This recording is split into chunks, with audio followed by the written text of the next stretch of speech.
Welcome. Hello, everybody.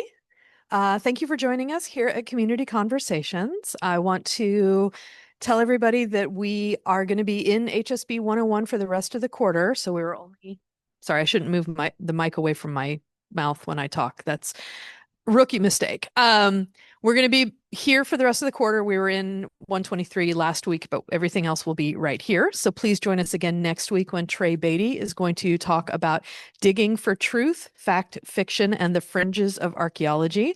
I got to say, I'm very much looking forward to that one.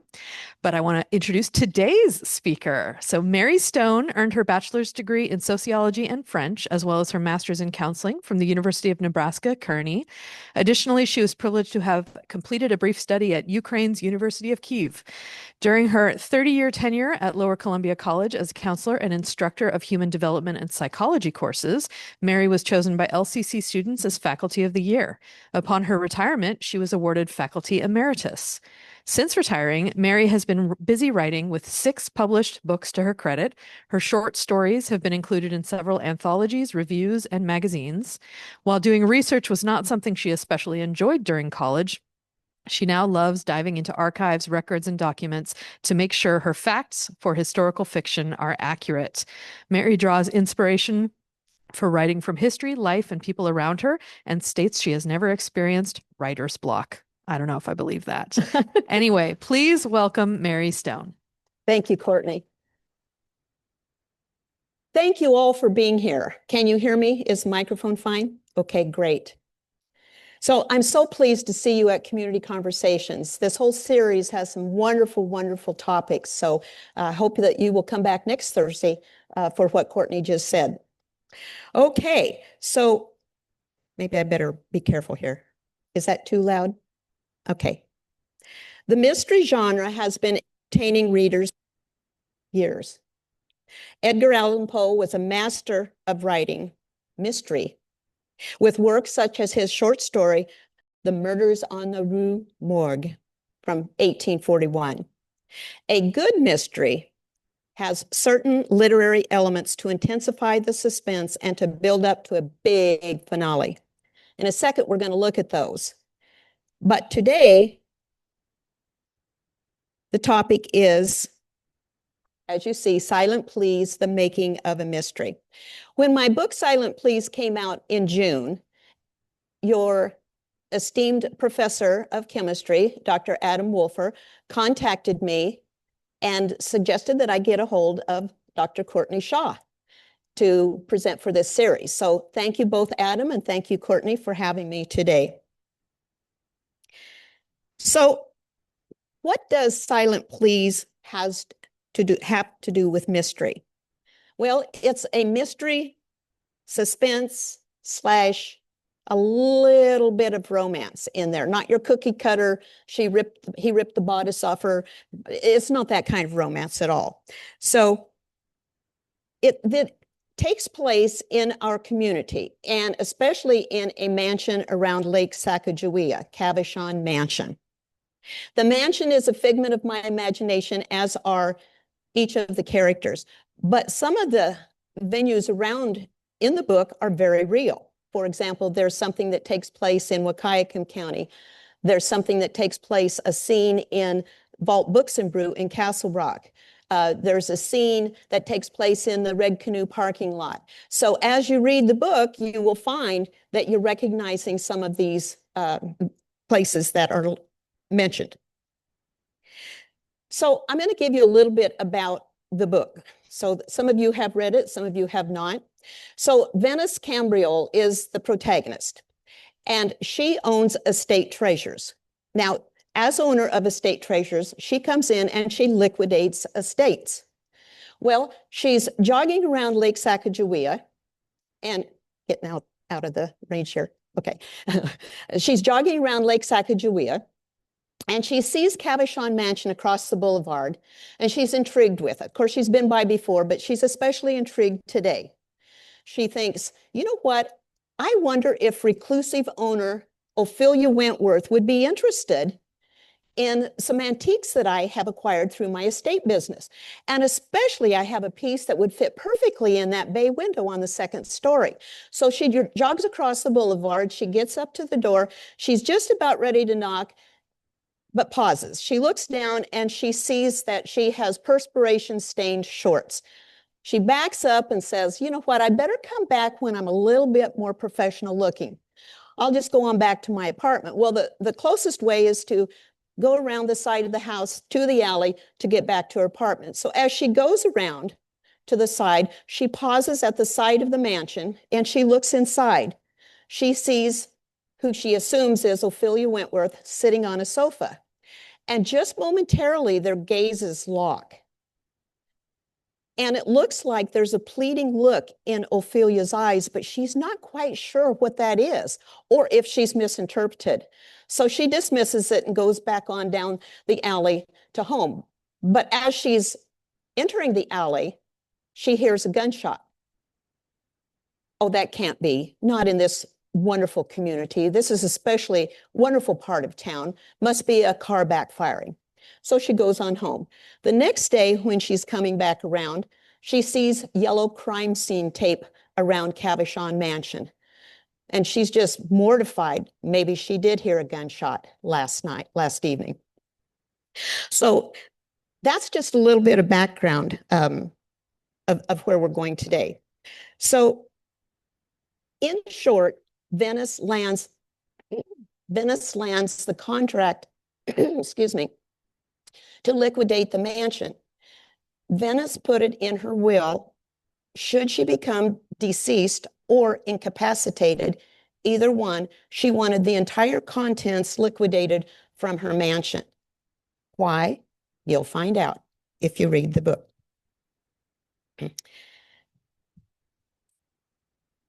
So, is Silent Pleas a mystery? Is it? Maybe not. If you're a mystery genre purist, you might say no. Why? Because there's one of these 10 essential elements that doesn't fit the cookie cutter mold for a mystery. And I'll tell you about that in a minute. So let's look at the 10 elements, right? As I introduce them, I am going to tell you what each of the 10 elements are, but then I'm going to show you by reading from my book how these are integrated into the book. Joe Green, some of you know, who was a wonderful English professor, creative writing professor here at Lower Columbia College, always said, show, don't tell. So that's what I hope to do today. So first we need a strong hook. This needs to intrigue the reader from the very beginning. Just enough information given about the crime to tug you as a reader forward. So I'm going to read from the prologue today.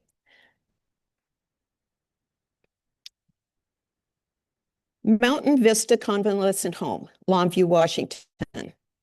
I am Ophelia Wentworth. Of that, I am certain. With my mind and body trapped inside a kaleidoscope of memory fragments and shards of emotions, I struggle through a haze of shifting images. I lie here entombed in silence, except for the sound of a gunshot ringing in my ears. A recent encounter ricochets inside my head. Could it have not been so long ago when I saw a young lady with kind eyes peering through a mansion window? Although we shared but a fleeting connection, I want desperately to reach out to her. But if I am correct in my recollection, which may be flawed, a bullet struck my head seconds after she vanished from the other side of the pane. Now I cannot speak. I cannot move. Cannot so much as lift my eyelids. However, this does not stop guilt and desire for atonement from tormenting me. Yet, I do not know why these feelings exist. Perhaps my emotional state is rooted in the man who pointed the gun at me. His face erupts in my mind's eye. Then his much younger face leaps into my psyche and my shattered thoughts somersault back many years. It is as if I am transported to that time, and once again I witness him committing a horrible act. But my brain cannot contain the scene, so discards it. If only my head were not in such a muddle. If only I could spill my story, even in bits and pieces, I might be able to make sense of it all. So is there anything in there that caught your attention that would want to tug you forward to read a little bit more? Somebody's nodding.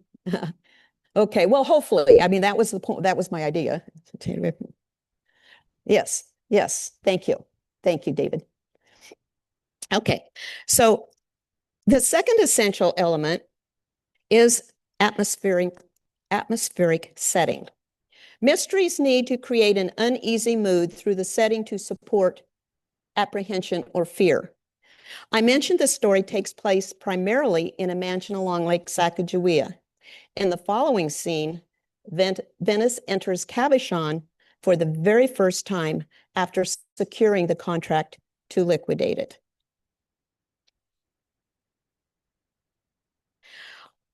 So she's sitting at the curb in her car. Although Venice had debated going to the police, what would she have told them? That she saw Mrs. Wentworth sitting on the sofa moments before a shot rang out? Sitting silently at the curb, she imagined a dried pool of blood inside the residence and steeled herself for the gruesome sight. She studied the mansion. It was too early in the day for the sun's position to reflect off Cabochon's panes. Beyond the crime scene tape, the manor's windows revealed only darkness. Speculating on what she might discover behind their glass, Venice envisioned Cabochon as a mistress who must feel violated, soundlessly awaiting intruders, as it had weeks before. Or had Ophelia welcomed the shooter into her home? Forward just a little bit. So now she's standing at the door. Venice slid the key into the lock. Click. She pushed the heavy mahogany door open and stepped inside. Oh my! Sophie, her assistant, yanked her back. Get a grip, will you? Venice wriggled free from her. I had one till you threw it off. Moving into the foyer, Venice swept her arms wide. A crystal chandelier descended from second-story ceiling. A winding walnut banister, a cobalt blue Persian rug, and an intricately carved teakwood-framed mirror enhanced the entryway. Venice sucked in her breath. She'd been in this business for 7 years and had never seen such splendor. Sophie pressed against her. Has anybody got rid of the blood? Oh, probably not. Maybe the intruder's still here too. Although she was trying to lighten the moment, Venice instantly felt guilt over making light of the attack on Ophelia. You're a real comedian. It's cold in here. Sophie shivered. Well, morgues are cold for a reason. Oh, why am I cracking jokes? Was it because she didn't want to expose her emotions to Sophie?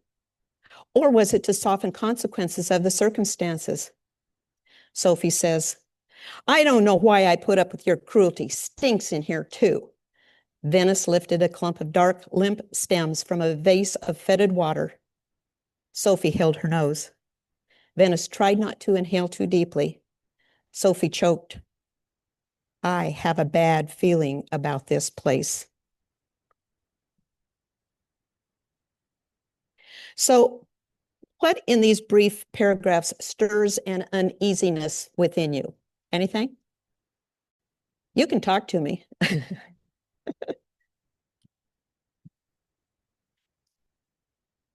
Yep, Charlene says the fact that there might still be blood in there. Yep. Anything else? Yeah, the intruder might still be in there. Looking for something maybe, huh? Okay. All right. So the next one then is we need a crime. A crime is the event that fuels the plot and is revealed in the first chapter or in the prologue. From what I read in the prologue, you know Ophelia Wentworth has taken a bullet to the head, but is still alive, although in an altered mental state. So right away, you're aware of two crimes. Could there be more? Da, da, da, da, da, da, da. And how many more? So moving on to the next element, a sleuth. Now here is where my book takes a turn away from being a pure genre mystery. Venice has no intention of being a sleuth. She's here to do her job. That's it. She doesn't want to investigate. She wants nothing to do with that. And so I'll read a little bit of that for you.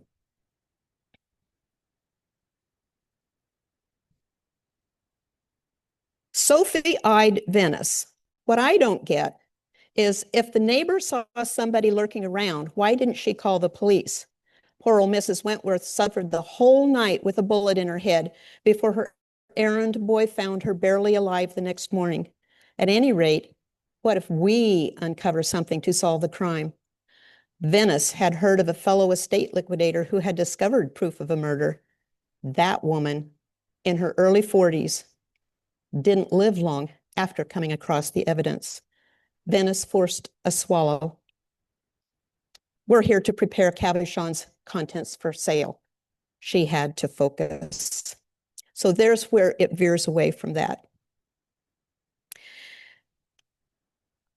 In Silent Pleas, when I pitched the book to agents and publishers, they weren't interested because if you're going to fit in the mystery genre, you have to play by the rules.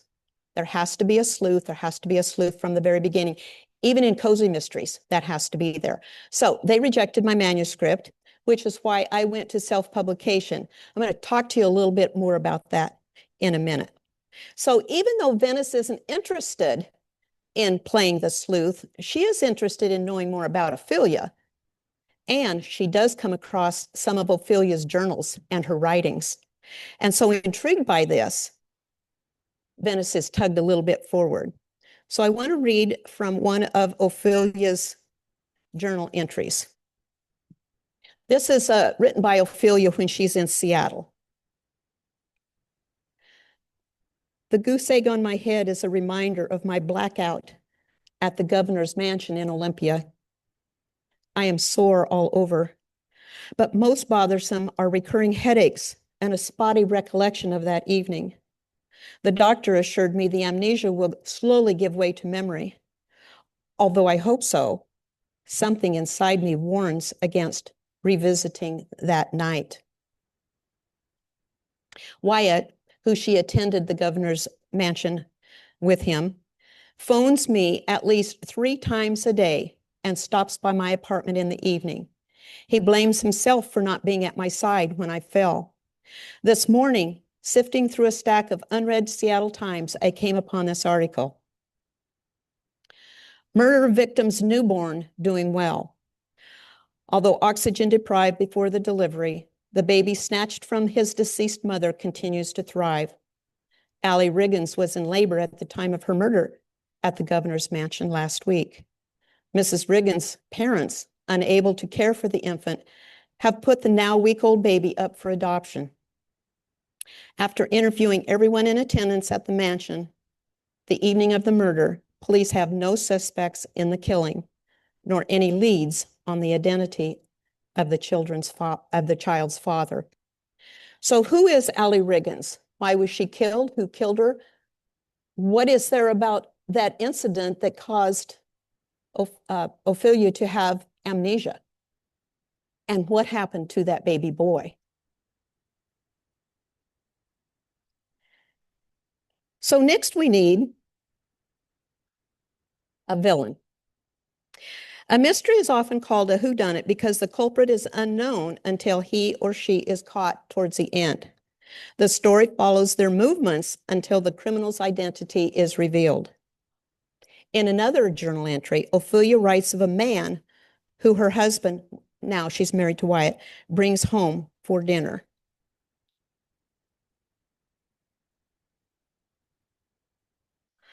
Last night, Wyatt introduced his dinner guest to me only as Tommy. Tommy is a handsome young man about my age and maybe 5 inches taller. His steel blue eyes watched me closely. The coil around my chest tightened. When I asked if we had met before, the look between him and Wyatt wasn't lost on me. The mole on his face lingered in a shadow of my mind. The aroma of dinner minutes before tantalizing made me sick to my stomach. I felt weak. Wyatt held me to his side. Wyatt, my rock, the strength in my life. I then braced myself against the sink counter and fought the urge to vomit. Later in the evening, skipping down a few paragraphs, Wyatt and Tommy are in the den. I neared the den and was surprised to see the door closed since Wyatt never shuts it. Voices spilled over the transom, slanted inward above the door. Footsteps sounded on the wood floor before the transom closed. I rapped lightly. When Wyatt opened it, I asked if he needed anything else. He told me to go to bed because I looked tired. I said I was going out for fresh air. As I stepped outside, a gust of wind caught the door and slammed it shut. I went back inside for a jacket, but decided to use the bathroom first. There, as I leaned over to pick up the hand towel I'd knocked to the floor, I heard Wyatt's voice drift through the furnace grate in the wall. His words came in bits and snatches, but here's what I pieced together. Reason I invited you here this evening, the tone of Wyatt's voice sounded foreign to me, can guarantee her silence. Loyalty is to me. What are talking? You forget I was there? This mutually beneficial for both. Mutually benefit. Your political aspirations won't be jeopard. Protect your secret. In return, receive considerations. Considerations? Contracts. Provide me with, Wyatt laughed. Why did this man Wyatt brought into our home repulse me? The answer lurked in the shadow of my mind.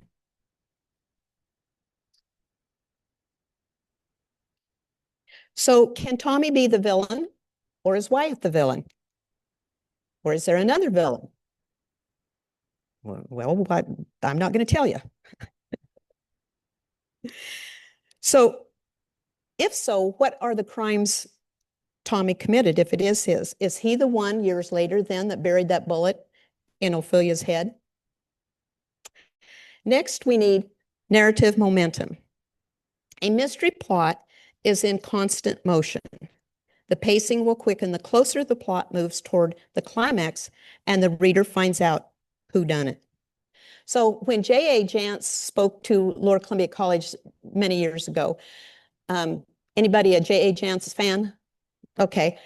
She encouraged us as writers to kill off somebody in our story if the story started to sag or lag. So thank you, J.A. Jance. This worked perfectly well, more than once. So, okay. So today I'm not going to read about what other murders take place, but I don't want to give you a spoiler alert. So our next element is we need a trail of clues. A mystery must include a trail of clues. Otherwise, you as a reader won't feel like you are part of the story. When you're reading a mystery, do you find yourself thinking you know who done it? Or maybe? So clues are the literary element that allows you to engage on a deeper level than in other types of fiction. The clues in Silent Pleas are delivered via journals, other of Ophelia's notes, and in the pictorial quilt Ophelia crafted. Here is one such clue.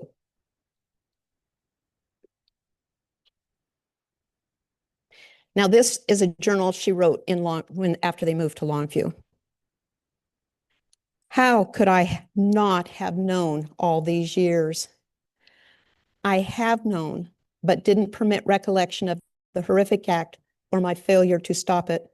This morning, the memory, the vividness, the fear exploded inside me. Questions I have had about Wyatt are like shards slicing through the isolation of his imprisonment.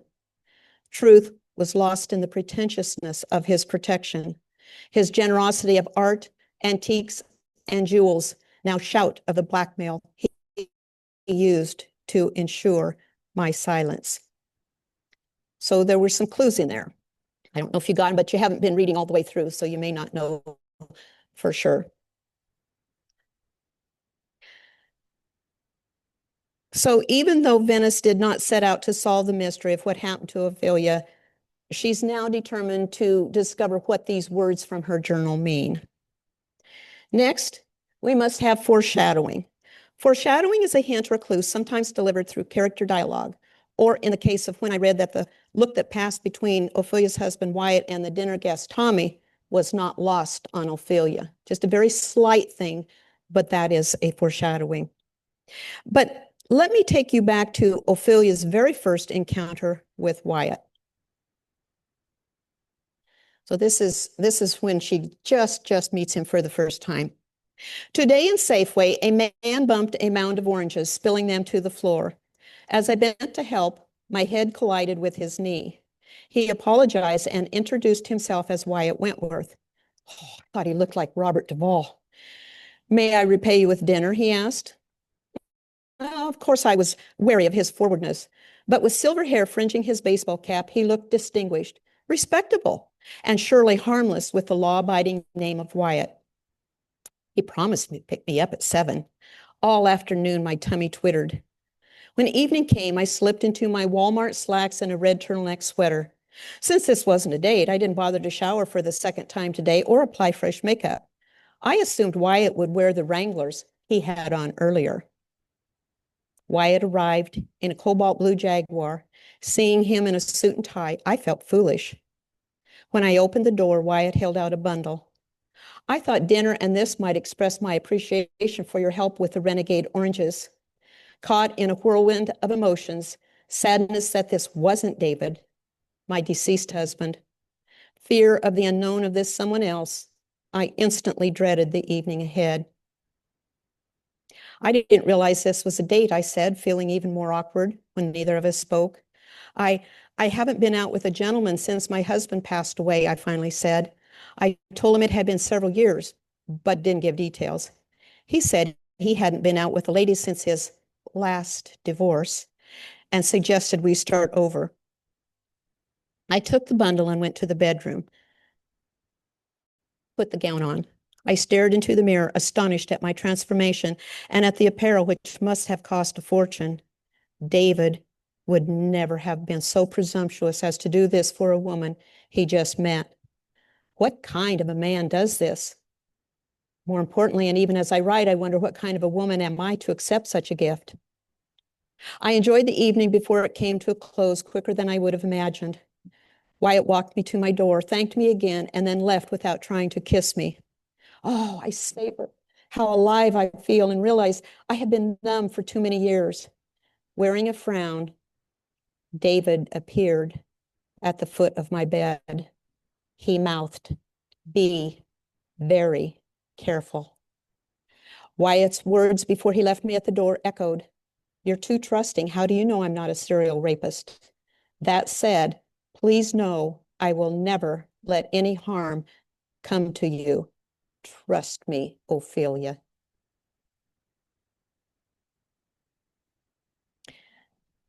So I'm thinking some thoughts might be forming in your mind right now. Our next one is red herrings. I love the element of red herrings. It's an essential element in a mystery. A good mystery throws the reader off the track. These false clues build tension by creating other suspects and distracting the protagonist and the reader and leading them away from the real culprit. A writer creates red herrings by placing extra emphasis on an object, person, or event, making that element seem more significant than it really is to the storyline. Now, I'm not going to give you any red herrings. I'll leave them to experience them for yourself and figure out which ones they are. And lastly, we need a satisfying ending. This is the big reveal, the identity of the culprit. As well, this is a good time to tie up loose ends. However, I don't tie up all loose ends in the book because I figure book clubs might have some really good discussion about some of those things that I didn't tie up. And I like that when an author doesn't make everything so neat and patent at the end. I want to imagine forward what might have happened. What is this all about? So even though I'm not going to read the ending today, I will tell you that there is one satisfying twist at the very end that I'm pretty sure no reader sees coming. I'm hoping most readers will pump their fists and shout, yeah. Sherilyn, did you see that one coming? She's read the book already. So anyway, so there you have the 10 elements, essential elements of a mystery. What I didn't include in my readings today is the thread of romance. So just a bit of this I want to give you. Detective Jonah Lister of the Longview Police Department moves into Cavachon's second-story bedroom to provide security because Cavachon is filled with jewels and artwork and antiques and just a treasure trove of all kinds of, well, treasures. And in order to expedite the liquidation process, Venice moves into the third-story bedroom. Although she finds Lister attractive and alluring, she wants nothing to do with him because of previous experiences with men. So I want to briefly introduce you to Venice and Detective Lister, just so you get a flavor of maybe what's going on here. So Venice, this is her very first time being in Cavachon after getting the contract. Although Venice couldn't see herself solving this crime, she did love to fit together pieces of a puzzle. Plus, she wanted to know more about Philia Wentworth. Right now, that would include where she kept her trash bin. Venice glanced out the sink window and spotted a rusty barrel at the edge of the yard, something to keep in mind for burning debris. I'll give you a clue. That comes back in later, too. On her way out the back door, she spotted the protruding corner of a large green canister behind the garage. She rolled it next to the house and propped the screen door open. Hi. Losing her balance, Venice smacked her shoulder against the door frame. Pain spidered through her. Didn't mean to catch you off guard. A tall man in khakis with a miniature notebook in his shirt pocket stepped forward to steady her. Venice jerked away. The man held up his palms. Sorry. Detective Lister, Longview Police Department. Why should she believe some guy sneaking around the backyard? Washington State's own serial killer, good-looking Ted Bundy, appeared innocent too. Except this so-called law officer had a crew cut, not Bundy's thick hair. Any identification, detective? Lister thumbed open his wallet and flashed a badge identifying him as Jonah Lister. He glanced around. You here alone? That's something Ted Bundy would have wanted to know too. Well, actually, my coworkers will be joining me any minute. Now, Jordan and Kai would be here. Maybe not that soon. Coworkers, you sure ask a lot of questions. That's my job. Lister grinned, revealing a dazzling white smile with one slightly crooked eye tooth. Next question is, who are you and what are you doing here? 2. Lister raised an eyebrow. 2? You said your next question. You asked 2 already. Maybe math wasn't your best subject. Without giving him a chance to volley, Venice took a business card from her hip pocket. Estate treasures. I'm Venice Cambriel, and the Wentworth estate contracted with me for the sale of Cavachon's contents. Oh, over here. You'll go through everything? Intelligent, but not so far nearly as captivating as Ted Bundy. Venice smiled at the captivating pun, yet shivered at the evil of it. That's my job, she said. I deserve that. He produced a card of his own, then propped one arm on the doorframe. You come across anything we should know about? Give me a call. So I'll let your imagination take you where that relationship may go. Okay, so on another note, when Courtney and I first spoke about giving this presentation, I asked her, what do you think the audience would want to know about? And she said, well, maybe a little bit about how you got published. Well, I mentioned the fact that I didn't go with a traditional publishing company because they rejected me. So I decided, well, I'll go with self-publication. And to be real honest with you, self-publication is really a better way to go, for me anyway, because if you go with a traditional publisher, sometimes they ask you to sign away all your rights. And if they go out of print, then you're out of luck. You can't do anything more with it. Self-publication, this, I've had two books. This book and this book will never go out of print, ever, because it's a print on demand. And I signed a contract with Amazon and I signed a contract with Ingram Spark. Ingram Spark is a different, although a different publisher, the books are exactly the same, the quality is exactly the same, but a little bit higher through Ingram Spark because bookstores, there's a middleman in there. So Ingram Spark, to give you an example, people often ask me, how much do you make on books? Well, let me tell you, you're not going to get rich, which wasn't my intent in the first place. But so through Ingram Spark, if you're in Australia and you go into a bookstore and you buy a book there, it's going to cost you a little over $30. I get 34 cents out of that. So it's a different type of a thing. The LCC bookstore carries books, and they have them there today. And out of what they do today, I would make $1.74. They don't pay me. That comes from Ingram Spark. But also, both of these books are available at Paperbacks Galore here in Longview and Vault Books and Brew in Castle Rock. So I love it when people patronize our local businesses. And I will tell you, the LCC book is a little bit more expensive than the Paperbacks Galore, and it's a lot cheaper in Vault Books and Brew. Maybe I shouldn't have said that, but that's the way it is. And on Amazon, they're quite a bit cheaper. And it's also available on Kindle in Amazon as well. If you go to look for my book, any of my books, and you put in Mary Stone author, you're not going to get me, because there's another Mary Stone author out there that pretty famous. She's written a lot of books. And so people have called me up and said, I tried to find your book, but these aren't the ones that you wrote. And so I tell them you have to put in the name of the book and then by Mary Stone, and then you'll come up with my books. I did mention something about a traditional publisher.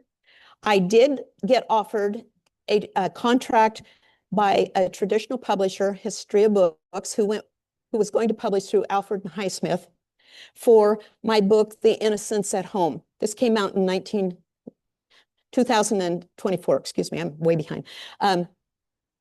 So this came out last year, and even though I had a contract offered to me, I didn't accept it. I mean, it's every writer's dream to get a traditional contract offered to you, but it doesn't happen very often. So I was thrilled when they sent it, but then when they sent the details of it, I didn't go with it because they demanded all rights in perpetuity, which meant that I would never be able to have access to my book again. And this book is a collection of 18 short stories, and it's written through the eyes of children from the 1940s. So you have all of the incidences from the 40s. You've got tuberculosis, you've got orphanages, you've got men coming home from war with no arms or legs. You have fathers not coming home from war at all. One of the stories in here is a Polish boy that survives a whole year in a cave with his family. And that was based on a story that I read in the Reader's Digest. I didn't take their story, but I made the characters up myself. So in this book, it took me 12 years to research. And so even though the characters are fictional, every fact in here is based on historical fact and circumstances. So at the very back of the room, I have put a wonderful book review that My Edmonds News did on this book. And I put little bookmarks if you should decide to order it from Amazon, or Paperbacks carries it as well. So some of you in here have already read this book. Does anybody want to make a comment about the book? Sherilyn.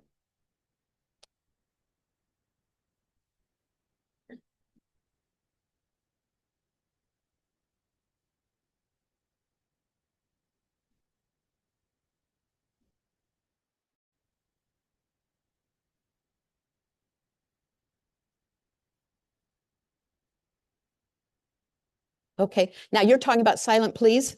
Yes, so Sherilyn just said that she found some of the stuff in Silent Pleas as a bit odd, which was intentional. But she said she couldn't put it down. You said you read it in three days. Is that right? Yeah. So, okay. So, what other questions do you have either about the historical fiction or the silent pleas? Oh, in your collection, is it in historical order? Yes, it is. I started in the 1940s and then I did the research about some of the things that were happening in the 1940s and then went 40, 41, 42, 43, all the way through. Okay, next question. A satisfying ending. So we had another speaker came and said romance was the #1 best-selling It is. type of book. So what's the #1 satisfying ending? Is it, tragedy that goes well after the tragedy is over? What is the #1 satisfying best-selling ending? Okay, for a romance, you have the whole thing where boy meets girl, girl meets boy, they're repulsed by each other, somebody loves each other, then the other one doesn't, or whatever. Holly, you were going to say something. Okay, so that's how the story goes. And then Joseph Campbell wrote a wonderful series on the hero's journey. And so you have your ups and downs, and there are some things you follow all the way through. But in a classic romance, especially if you're going to do Harlequin or some of those, the boy and the girl have to get together. I mean, it's a no-brainer.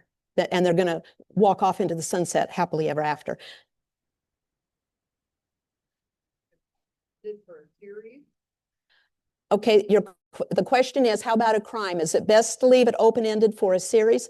I did leave some of this stuff open-ended, not about the crime itself, but about a few other things, so that if I decided to write a series, I would do that. In all my conferences I've gone to, publishers have told me that if you write a series and your first one sells really well, your second one is going to be a good seller too. But after that, it really drops off. People just don't continue to buy series books. An example for me would be, let's see. Well, I can't think of it right now, but anyway, so that's how that goes. Holly. What mystery writers do you like to read, or from whom do you draw inspiration? Mystery writers. Okay, from whom do I draw inspiration? I draw inspiration from people around me, from venues such as Longview, Kelso, Waukegan County. When Courtney said, I never have writer's block, I never really have experienced writer's block because the characters speak to me. And sometimes the story goes in a direction I didn't see coming because all of a sudden I'm learning more about these characters. Now that may sound like weird and I'm psychotic, but that's kind of how that goes. So, and I get inspiration, like with this book, all of my inspiration came from historical facts. One example that a lot of people don't know about was the incendiary balloons that Japan sent over Middle America, and they exploded. And a lot of people, in fact, it was an attorney in my writers group, we were critiquing this book. He goes, that didn't ever happen. I said, yes, it did. I researched it very well. The other thing is they imported German POWs into farms, to be able to do the farming. And so they were shipped clear into Colorado. So everything in this book is historically accurate. Now, Courtney might read it and say, wait a minute, but I tried very hard to be historically accurate. So we've got, okay. Do you have a kind of overall plan, kind of know where it's going, or do you just follow the story? Is that when I'm writing it? Are you asking? Right. When I'm writing it, sometimes I write something and then I think, wait a minute, there's something else that needs to occur before that. So it's not necessarily chronological. Sometimes I back up and put something else in there and whatever. So, but typically I let it take me where it's going to lead me. Yeah. You explained it was 12 years. My name's Corey. You explained it was 12 years to do your first book. How long and how did you feel about the process from creative idea to putting it on print for the Silent Pleas? Okay, the question is, it took me 12 years to do this, so how did I feel about the process and what went through? Well, Dr. Adam Wolfer was a part of my writing critique group, and he was just invaluable in asking questions and giving input. So for all writers, I would say get into a writers group because they will give you inspiration. They will give you questions that need to be answered. They will tell you what works, what doesn't work. And so it's a very satisfying process. Writing is not a solo activity. It just isn't. A lot of people think it is. You watch those old movies and tick, tick, tick, tick, tick, rip out the paper, throw away, start over again. It's not that way at all. Okay. We still have a few minutes left for other questions. Questions? Down here again. So, kind of go his question from before, but I remember reading Stephen King referring to writing as more an archaeological dig rather than a creative process. So, how do you feel about that part of, are you, I guess, Bill, on his question, are you finding things as you go, or is it fully plotted before you put pen to paper? Some people fully plot everything. I do not. Like you mentioned, Stephen King said it's an archaeological dig more than a creative writing process. I try to combine the two. So once after I do the archaeological dig, then I actually start the creative process. For example, in this book, it takes, no, my next book is The Doctor's Bodyguards, and it takes place up in Seattle. And part of the scene is in the state capitol up there and the courthouses. And so while I didn't go up there, I went online and did everything I could to try to put me in that scene. And then in this book, Venice goes to a foreign country, and I watched video after video after what happened in Buenos Aires. You know, what were the streets like? What were the smells like? What were the activities like? What was tango like? So I spent a lot of time trying to immerse myself in that. So that's the archaeological dig. And then I put Venice in that. Okay.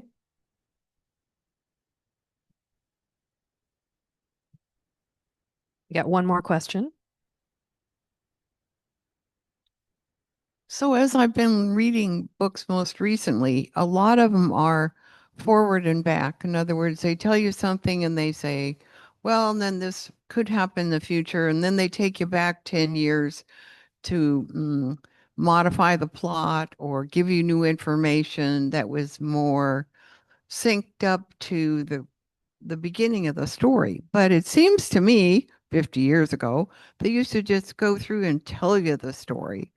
Can you talk to me about that change of style of writing? There's lots of changes of style right now. And you can do that forward and back if you're very clear. If you're jerking your readers around to where they're so confused, it doesn't work.